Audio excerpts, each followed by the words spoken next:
വിലാപയാത്ര ഇതാ കഴക്കൂട്ടത്തേക്ക് എത്തുകയാണ്. കാര്യവട്ടം പിന്നിട്ടിട്ടുണ്ട്. അല്പം വേഗതയിൽ പോകാനുള്ള ശ്രമം ഉണ്ടായിരുന്നു. പക്ഷേ ആളുകൾ റോഡിന് ഇരുവശവും വീണ്ടും വീണ്ടും വന്ന് കാത്തു നിൽക്കുകയാണ്. അവർക്കൊക്കെയും ഒരു ഒറ്റ ആവശ്യം മാത്രമാണുള്ളത്, ഒരു നോക്കൊന്ന് കാണണം. അവരെ അവഗണിച്ച് പോകാൻ കഴിയില്ല. അതുകൊണ്ട് വീണ്ടും ആ വാഹനത്തിന്റെ വേഗം കുറയ്ക്കേണ്ട സാഹചര്യം ഉണ്ടാകുന്നു. പക്ഷേ വലിയ ദൂരം ഇനിയും പിന്നിടേണ്ടതുണ്ട്. ആ വഴിയരികിലൊക്കെയും VS-നെ കാത്തിരിക്കുന്ന നൂറുകണക്കിന് ആയിരക്കണക്കിന് മനുഷ്യരുണ്ട്. അവർക്കൊക്കെയും കാണാനുള്ള അവസരവും ഉണ്ടാകണം. അപ്പോൾ അത് ക്രമീകരിച്ച് ഉള്ള രീതിയിൽ കൂടിയാണ് ഇപ്പോൾ മുന്നോട്ട് പോകുന്നത് വിലാപയാത്രാ വാഹനം.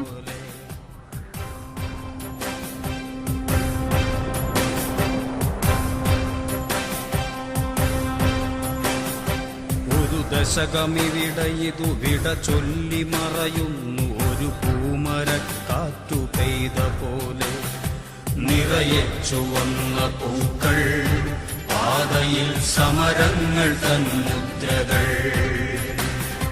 നിറയെ ചുവന്ന പൂക്കൾ, പാതയിൽ സമരങ്ങൾ തൻ മുദ്രകൾ.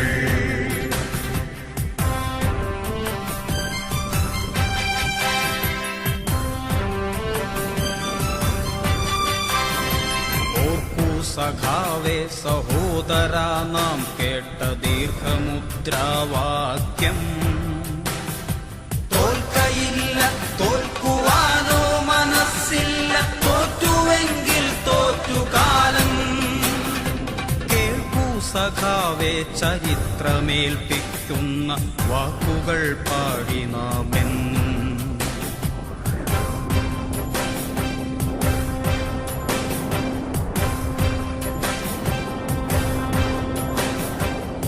ദശകമിവിടെ ഇതു വിട ചൊല്ലി മറയുന്നു. ഒരു പൂമരക്കാറ്റു പെയ്ത പോലെ നിറയെ ചുവന്ന പൂക്കൾ, പാതയിൽ സമരങ്ങൾ തൻ മുദ്രകൾ.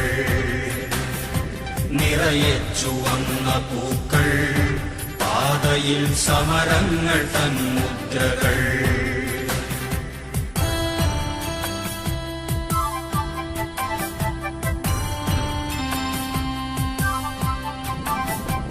ഒരു വരൾ മണ്ണിലൊരു ഹരിതവരമായി നാം വിളയിച്ചു വിജ്ഞാനഭൂമി.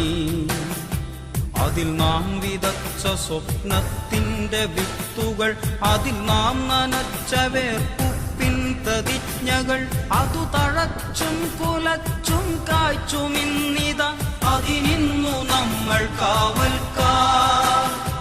നിറയെ ചുവന്ന പൂക്കൾ, പാതയിൽ സമരങ്ങൾ തൻ മുദ്രകൾ.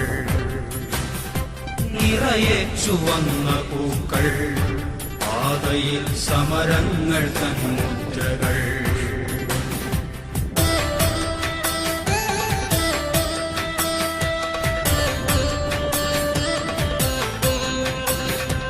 അഴിമതി മതം പൂണ്ടൊരൈരാവതങ്ങളെ അടിപെടുത്താനിതൊരു തുടലായി.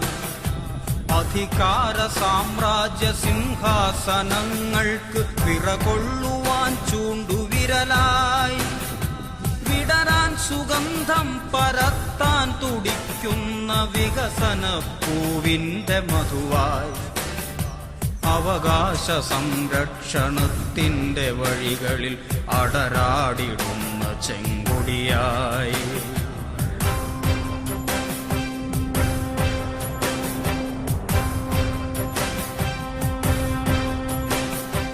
ഒരു ദശകമിവിടെ ഇതു വിട ചൊല്ലി മറയുന്നു.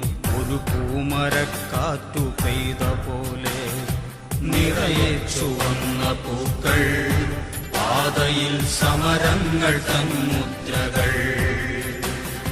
നിറയെ ചുവന്ന പൂക്കൾ. അതെ, നിറയെ ചുവന്ന പൂക്കളാണ്. പാതയോരങ്ങളിലെല്ലാം പ്രിയ സഖാവിനെ അവസാനമായി ഒരു വട്ടം കാണുവാൻ അന്ത്യാഭിവാദ്യം അർപ്പിക്കാനായി അലകടലായി ഇരമ്പിയെത്തുകയാണ് ജനത. ഇപ്പോഴിതാ കഴക്കൂട്ടത്തേക്ക് അടുക്കുകയാണ് പ്രിയ സഖാവിനെയും വഹിച്ചുകൊണ്ടുള്ള വിലാപയാത്ര. ആലപ്പുഴയിലെ വിപ്ലവത്തിൻ്റെ മണ്ണിലേക്ക് അന്ത്യവിശ്രമത്തിനായി സഖാവ് VS അച്യുതാനന്ദൻ്റെ വിലാപയാത്ര. ഒരുപക്ഷേ ഇത്രയേറെ കേരളത്തെ അടയാളപ്പെടുത്തിയ മറ്റൊരു വ്യക്തിത്വമുണ്ടോ എന്ന് നമുക്ക് സംശയം തോന്നുന്ന തരത്തിൽ കേരളത്തിൻ്റെ രാഷ്ട്രീയ സാമൂഹിക പരിസരങ്ങളിലാകെ നിറഞ്ഞു നിന്നിരുന്ന വ്യക്തിത്വം. പതിറ്റാണ്ടുകളുടെ രാഷ്ട്രീയത്തിൻ്റെ സമര രാഷ്ട്രീയത്തിൻ്റെ ഭൂമിക വെട്ടിത്തുറന്ന വ്യക്തിത്വം. കമ്മ്യൂണിസ്റ്റ്, മാർക്സിസ്റ്റ്, ലെനിനിസ്റ്റ് സംഘടനാ ചിട്ടപ്പടി അനുസരിച്ച് നീങ്ങിയ മഹാവ്യക്തിത്വം സഖാവ് വി എസ് എന്ന ആ രണ്ടക്ഷരം കേരളത്തെ സംബന്ധിച്ച്, കമ്മ്യൂണിസ്റ്റ് പ്രസ്ഥാനങ്ങളെ സംബന്ധിച്ച്, ഇടതുപക്ഷ മനസ്സുകളെ സംബന്ധിച്ച്, കക്ഷി രാഷ്ട്രീയ ഭേദമന്യേ കേരളത്തിൻ്റെ മുഴുവൻ മനോവികാരത്തെ സംബന്ധിച്ചൊക്കെ എന്തായിരുന്നു എന്ന് അടയാളപ്പെടുത്തുന്ന നിമിഷങ്ങൾ കൂടിയാണിത്. ഒരുപക്ഷേ വി എസ് ഉയർത്തിക്കൊണ്ടുവന്ന വിഷയങ്ങൾ, സ്ത്രീപക്ഷമായ വിഷയങ്ങൾ, എൻഡോസൾഫാൻ ദുരിതബാധിതർക്ക് വേണ്ടി സംസാരിച്ചത്, ഭൂമി കയ്യേറ്റക്കാരുടെ കൊടിയ ചൂഷണങ്ങൾക്കെതിരെ സമരമുയർത്തിയത്, അങ്ങനെ കർഷക സമരത്തിൻ്റെയും രാജവാഴ്ചയുടെയും ബ്രിട്ടീഷ് കാലത്തിൻ്റെയും ഒക്കെ ചൂഷണങ്ങൾക്കെതിരായി പോരാടി കർഷകരെ സംഘടിപ്പിച്ചത് മാത്രമല്ല, പുതിയ കാലത്തും ഇടതുപക്ഷത്തിൻ്റെ വഴി വെട്ടിത്തുറന്ന വ്യക്തി എന്ന നിലയിൽ കൂടി വി എസ് പ്രസക്തനാണ്. കാരണം വി എസ് ഉയർത്തിയ വിഷയങ്ങൾ പരിശോധിച്ചാൽ തന്നെ അത് മനസ്സിലാകും. എൻഡോസൾഫാൻ ദുരിതബാധിതർക്ക് വേണ്ടി സംസാരിച്ചത്, കുടിയൊഴിപ്പിക്കപ്പെട്ടവർക്ക് വേണ്ടി സംസാരിച്ചത്, ഭരണത്തിൻ്റെ മർദ്ദകോപകരണങ്ങൾ കൊണ്ട് നിരാലംബരായ ജനതയ്ക്ക് വേണ്ടി സംസാരിച്ചത്, പീഡനങ്ങൾക്ക് വിധേയമായി ദുർബലമായി പോയ സ്ത്രീ സമൂഹത്തിന് വേണ്ടി ഇടപെട്ടത്, അങ്ങനെ പാർശ്വവൽകൃതർ, അരികുവൽക്കരിക്കപ്പെട്ടവർക്കൊക്കെ വേണ്ടി നിരന്തരം നിതാന്തം ശബ്ദിച്ച വ്യക്തിത്വം എന്ന നിലയിൽ പിന്നീട് കമ്മ്യൂണിസ്റ്റ്, മാർക്സിസ്റ്റ്, ലെനിനിസ്റ്റ് സംഘടനാ ബോധത്തിൽ ഊന്നി നിന്നുള്ള അദ്ദേഹത്തിൻ്റെ പ്രവർത്തനങ്ങൾ, ഇതൊക്കെയും കേരളത്തെ സംബന്ധിച്ച് അടയാളപ്പെടുത്തുന്നതാണ്. ടി എസ് അച്യുതാനന്ദൻ എന്ന പോരാട്ട ഭൂമിക ചരിത്രമാകുമ്പോൾ അത് തങ്ങൾക്ക് സഹിക്കാവുന്നതിനപ്പുറമാണ് എന്നാണ് കേരളത്തിൻ്റെ ജനത സംസാരിച്ചുകൊണ്ടിരിക്കുന്നത്. അതാണ് നാം ഈ തെരുവീഥികളിൽ കാണുന്നത്.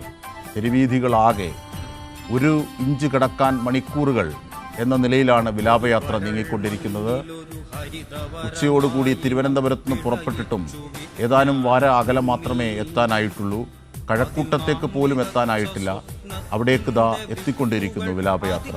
കാരണം അത്രമേൽ ജനങ്ങളാണ് അദ്ദേഹത്തിന് ഹൃദയാഭിവാദ്യം അർപ്പിക്കാനായി റോഡിൻ്റെ ഇരുകരകളിലും ദേശീയപാതയുടെ ഇരു ഓരങ്ങളിലും കാത്തു നിൽക്കുന്നത്, മുദ്രാവാക്യം വിളിക്കുന്നത്, പുഷ്പങ്ങൾ എറിയുന്നത്. അത് ഹൃദയമാണ്, നിറയെ ഹൃദയപുഷ്പങ്ങൾ.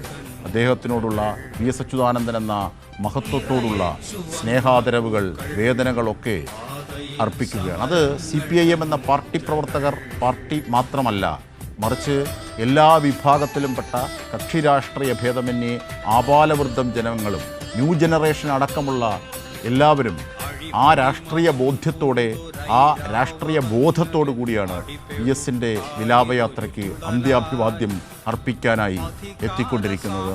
ഏറ്റവും പ്രധാനപ്പെട്ടൊരു വസ്തുതയായി നമ്മൾ ഇന്നലെ മുതൽ കണ്ടത്, ഇന്നലെ ഏതാണ്ട് 3:30 അടുപ്പിച്ച് 3:20 ആ തിരുവനന്തപുരത്തെ ചികിത്സാ കേന്ദ്രത്തിൽ നിന്നും അദ്ദേഹത്തിൻ്റെ മരണവാർത്തയെത്തി.